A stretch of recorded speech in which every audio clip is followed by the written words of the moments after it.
자, 구약성경 285페이지 신명기 15장의 말씀 볼 차례입니다. 신명기 15장 1절에서 11절까지의 말씀입니다. 신명기 15장 1절에서 11절까지의 말씀 구약성경 285페이지에 적혀 있습니다. 찾으셨으면 우리 신명기 15장 1절에서 11절까지 같이 읽도록 하겠습니다. 시작. 매 7년 끝에는 면제하라. 면제의 규례는 이러하니라.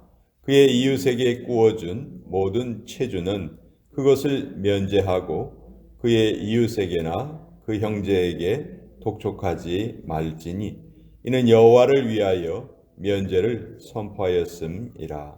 이방인에게는 내가 독촉하려니와 내 형제에게 구워준 것은 내 손에서 면제하라.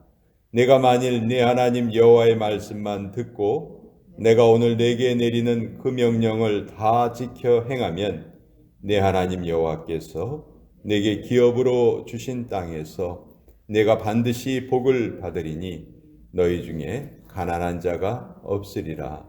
내 하나님 여호와께서 내게 허락하신 대로 내게 복을 주시리니 내가 여러 나라에 꾸어 줄지라도 너는 꾸지 아니하겠고 내가 여러 나라를 통치할지라도 너는 통치를 당하지 아니하리라. 내 하나님 여호와께서 내게 주신 땅 어느 성읍에서든지 가난한 형제가 너와 함께 거주하거든 그 가난한 형제에게 내 마음을 완악하게 하지 말며 내 손을 움켜쥐지 말고 반드시 내 손을 그에게 펴서 그에게 필요한 대로 쓸 것을 넉넉히 구워주라. 삼가 너는 마음에 악한 생각을 품지 말라. 곧 이르기를 일곱째 해 면제년이 가까이 왔다 하고 내 궁핍한 형제를 악한 눈으로 바라보며 아무것도 주지 아니하면 그가 너를 여호와께 호소하리니 그것이 네게 죄가 되리라. 너는 반드시 그에게 줄 것이요 줄 때에는 아끼는 마음을 품지 말 것이니라. 이로 말미암아 내 하나님 여호와께서 내가 하는 모든 일과 내 손이 닿는 모든 일에 내게 복을 주시리라. 땅에는 언제든지 가난한 자가 그치지 아니하겠으므로 내가 네게 명령하여 이르노니 너는 반드시 내 땅 안에 내 형제 중 곤란한 자와 궁핍한 자에게 내 손을 펼지니라. 하나님의 말씀입니다. 아멘. 자, 7이란 숫자, 회복의 숫자입니다. 완전수이면서 회복의 숫자, 안식의 숫자죠. 사람에게 해당될 때에는 이것은 면제년이라고 부르고요. 토지에 해당될 때 이것을 보통 우리가 안식년이라고 부르죠. 그래서 6년 동안 농사를 짓고 7째 되는 해에는 농사를 쉬는 것, 그것을 우리가 안식년이라고 불러요. 근데 이것을 사람에게 적용할 때 이것을 이제 면제년이라고 부릅니다. 그러니까 의미는 똑같아요. 똑같은데 토지에게 해당되는가 아니면 사람에게 해당되는가 그 차이가 있는 것이죠. 오늘은 면제년의 규례예요. 그러니까 사람에게 해당되는 규례인데 7번째 되는 해, 즉 토지의 안식년이자 또 사람에게 면제년이 돌아오면 그때는 하나님께서 어떤 법을 주셨냐 하면 빚진 자, 또 빚 때문에 혹시 노예가 된 자, 그런 사람들을 다 빚도 탕감하여 주고 그 노예 상태에서 그것을 해방시켜 주어라.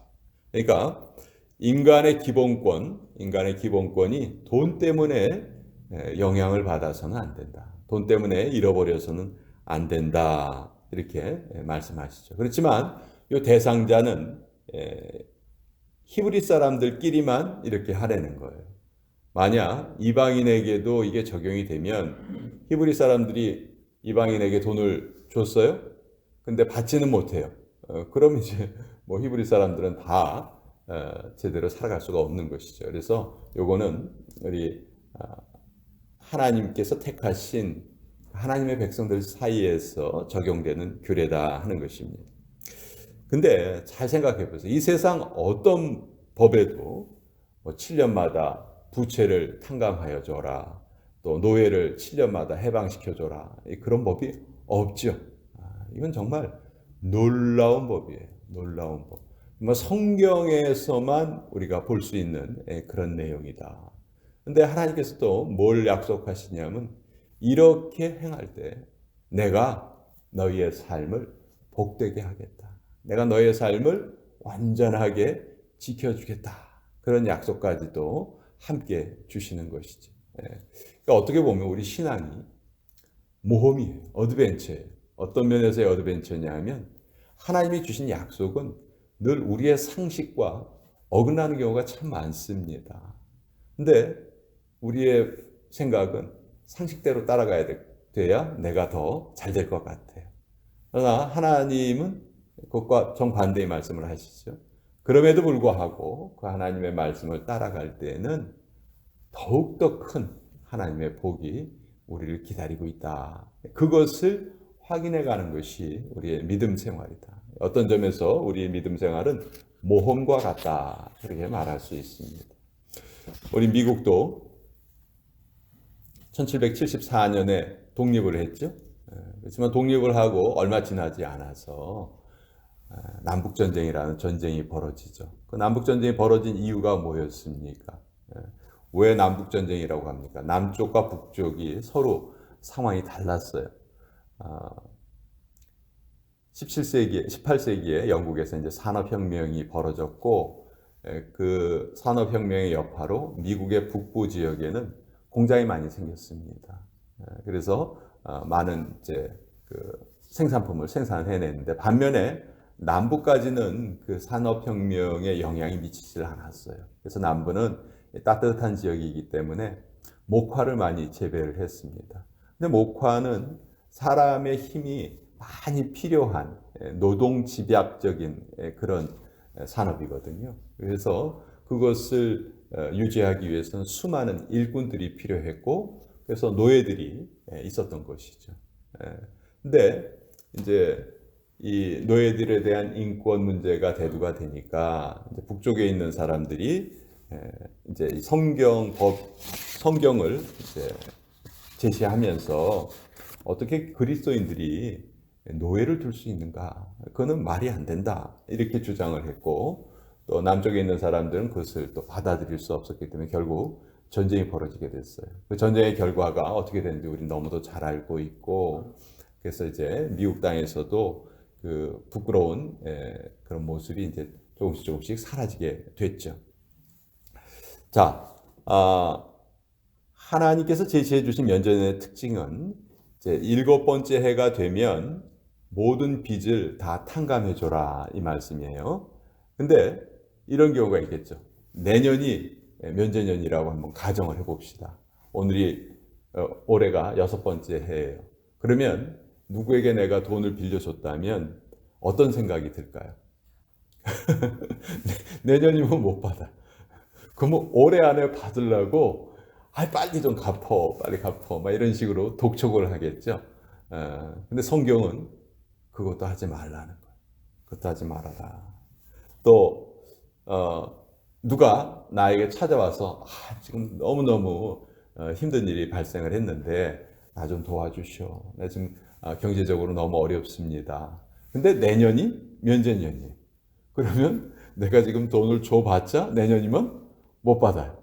그럼 또 어떤 마음이 생길까요? 싫어. 나도 지금 힘들어. 이런 식으로 거절할 수가 있겠죠. 근데 성경은 그렇게도 하지 말아라. 그리고 네가 만약 누구에게 빚을 준 것이 있는데 7번째 해가 돼서 그것을 면제해 줄 때에는 면제해 주는 이유는 딱 한 가지다. 하나님의 영광을 위해서 면제해 줘라. 물론 경제적으로 너에게는 손해가 될 것이다. 그러나 그것이 하나님의 영광을 위해서 면제해 줘라. 성경은 이렇게 말씀해요. 그러니까 가난한 자를 돕는 것은 우리가 하나님의 이름을 높이는 것이고 영광되게 하는 거예요. 오늘 읽은 말씀에도 보면 11절에 땅에는 언제든지 가난한 자가 그치지 아니하겠으므로 내가 네게 명령하여 이르노니 너는 반드시 내 땅 안에 내 형제 중 곤란한 자와 궁핍한 자에게 내 손을 펼지니라. 하나님은 가난한 자, 약한 자를 배려해야 된다. 계속해서 말씀하세요. 그리고 이 하나님의 명령에는 반드시 그 풍성한 보상이 뒤따릅니다. 그래서 가난한 자들을 바라보는 우리의 시각이 정말 이 자본주의 사회에서 많이 뒤틀려져 있다는 거 우리가 깨닫게 돼요. 옛날에는 정말 개천에서 용이 난다는 그런 말이 있을 정도로 열심히 노력해서 어떤 신분의 변화나 상승을 쉽게 이룰 수 있었는데 이제는 구조적인 문제로 가난이 대물림되는 그런 모습을 우리가 보게 되죠. 그렇기 때문에 가난한 자가 게을러서 그렇게 됐다. 저 사람이 우리보다 못한 사람이다. 이렇게 생각하는 것은 정말 잘못된 생각이고 그것은 결코 하나님께서 기뻐하시는 생각이 아니에요. 근데 왜 그러면 하나님께서는 이 땅에 가난한 자들이 언제까지나 있을 것이다 이렇게 말씀하셨냐. 가난한 자를 바라보는 우리의 시각이 이제 획기적으로 바뀌어야 되는데 가난한 자들은 우리 성도들에게 하나님의 복을 전달해 주는 통로가 될 수가 있습니다. 그리고 그 통로라는 것을 성경은 확실히 말씀하고 있어요. 우리가 그들을 도와줄 때 하나님께서 우리의 그 모습을 지켜보고 계시는 것이죠. 그리고 내가 헤아리는 그 헤아림으로 너도 헤아림을 받을 것이다. 그러니까 어떤 면에서 보면 우리가 믿음이 있다 없다를 말로 표현하기 쉬워요. 하나님 믿습니다. 아멘 할렐루야. 근데 그것이 말에 그치는 경우가 너무 많다는 것이죠. 그럼 그것이 어떻게 표현이 돼야 되느냐? 가난한 자를 돕는 것으로 우리는 표현할 수 있다. 가난한 자를 돕는 것이 하나님이 우리에게 주신 명령이기 때문에 그 명령을 내가 힘써 지키겠다 하는 그 마음으로 가난한 자를 돕는다면 하나님이 그것을 너무너무 기뻐하신다는 것이죠. 물론 이 세상에는 하나님을 믿지 않는 사람들도 이웃을 돕는 사람들이 많이 있습니다. 그들은 그 인본주의적인 그러니까 그 휴머니즘에 기반을 해서 다른 사람들의 아픔에 함께 동참하는 것이죠. 그것도 참 아름다운 거예요. 근데 우리 하나님의 백성들이 그보다 못하면 안 되겠죠. 저는 우리들이 자기 취미 생활에 돈을 쓰는 것만큼도 가난한 자를 돕지 않는다. 또 반려동물의 사료값보다도 가난한 자를 돕지 않는다. 그렇게 생각해요. 지금 좀 something wrong, 뭔가 좀 잘못된 세상에 우리가 살아가고 있는데 그것이 아주 당연한 것처럼 살아가지만 성경 말씀을 읽다 보면 지금 이게 잘못된 거구나. 우리가 먼저 신경을 써야 될 것이 따로 있구나 하는 것을 알게 되고 또 오늘 그런 말씀을 통해서 다시 한번 우리 정신이 번쩍 듭니다. 우리 이번 추수감사절에도 조그만 우리의 정성을 모아서 그 이웃에게 전달하려고 하는데 사실 이것이 1년에 한두 번 정도 이루어지는 것도 사실 좀 부끄러운 일이에요. 교회에서는 이렇게 1년에 한두 번 한다 할지라도 나 개인은 늘 나누고 베풀고 더해주는 일에 애를 쓰면서 살아가야 한다. 그것이 진정으로 하나님의 이름을 높이고 하나님께 영광을 돌리는 그런 행위다 하는 것 오늘 이 말씀을 통해서 다시 한번 나누어 보았습니다.